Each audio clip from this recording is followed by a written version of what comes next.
Honeymoon का मतलब एक ऐसा पल जो शादी के बाद हर जोड़ा बिताना चाहता है।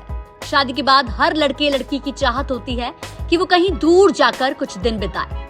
ये तो सभी को मालूम है कि हनीमून शादी के बाद मनाया जाता है, लेकिन शादी के बाद घूमने को हनीमून ही क्यों कहते हैं? जबकि इसका अगर हम मतलब देखें तो बेहद ही सरल है। हनी का मतलब शहद और मून का मतलब चांद, तो ये तो बिल्कुल अलग हो जाता है। तो आइए हम आपको बताते हैं कि शादी के बाद के घूमने को हनीमून ही क्यों कहा जाता है। बता दें कि अब लड़का लड़की पहले ही तय कर लेते हैं कि वे हनीमून पर कहाँ जाएंगे।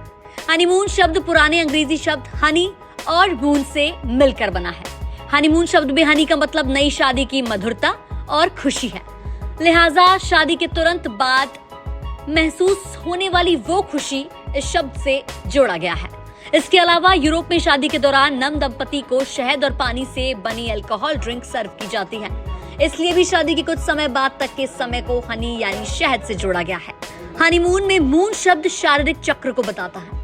इसे एक ऐसे समय के तौर पर देखा गया है जब शरीर में खास तरह के बदलाव होते हैं। बता दें कि चांद के आधार पर ही समय की गणना की जाती रही है।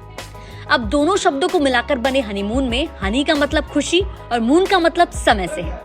सरल शब्दों में कहें तो ये शादी के बाद का खुशी वाला समय है। शादी और शादी के बाद खुशी वाले समय को हनीमून पीरियड भी कहा जाता है।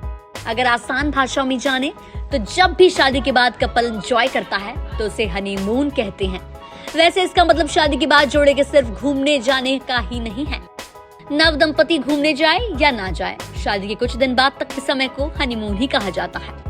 आपको जानकर हैरानी होगी कि शादी के बाद के पूरे एक चंद्र समय यानी पखवाड़े को हनीमून कहा जाता है।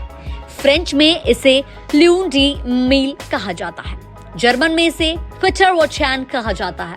बताया जाता है कि हनीमून शब्द का इस्तेमाल फ्रांस में 18वीं शताब्दी में किया गया था, और बात की जाए 19वीं शताब्दी की तो तब ये शब्द बहुत इस्तेमाल होने लगे। अलग अलग देशों और संस्कृतियों में हनीमून पीरियड को गुजारने की अलग परंपराएं हैं।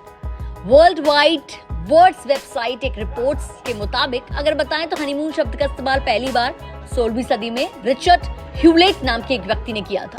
कुछ लोगों का मानना है कि हनीमून शब्द का इस्तेमाल सबसे पहले बेबीलोन में किया गया था। इसका इस्तेमाल करीब 4000 साल से किया जा रहा है।